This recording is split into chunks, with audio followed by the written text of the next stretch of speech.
আল্লাহ বলবে এটা তোর আমল না, ও বলবে না আমার না। আল্লাহ বলবে আমি যদি প্রমাণ করিয়ে দিতে পারি এটা তোরই আমল নামা, কি হবে?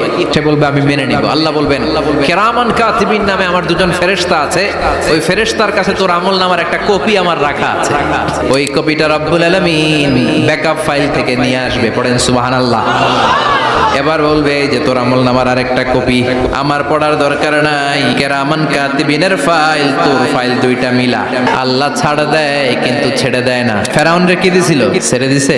এরপর বলবে আল্লাহ আমি করি নাই, কারণ মিছা কথা কয়ে যদি পার পাওয়া যায় লস কি তাতে? বলবে আল্লাহ আমি করি নাই। আল্লাহ বলবে আমার কাছে আরো প্রমাণ আছে, তোর মাথাটা উপরের দিকে কর, এরকম কর। আল্লাহ বলবে তোর এইখানে একটা ছোট্ট লকেট, সিম কার্ড, ডিজিটাল লকেট আমি প্রত্যেকের গলায় দিয়ে দিয়েছি। তুই দুনিয়াতে যা বলেছিস, যা করেছিস সবকিছু এই ডিজিটাল লকেট আমি তুলে দিয়েছি। ওইখান থেকে আল্লাহ প্রিন্ট আউট করে আরেকটা আমলনামা বের করবেন। এবার বলবে তিনটা মিলাইতে থাকলে কি আর মিলাবে? আকাম কুকাম সব লেখা।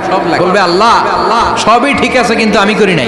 আল্লাহ বলবে এবার তোর মুখকে আমি আটকে দিলাম। এবার ওর ঠোঁট বন্ধ হয়ে যাবে, মুখ দিয়ে আওয়াজ নাই। ওর হাত বলবে আল্লাহ এই হাত দিয়ে অন্ধকার রাতে আমি একজনকে মেরেছি। এই পা বলবে এই পা দিয়ে আমি ওই জায়গায় অন্যায় কাজ করার জন্য গিয়েছি।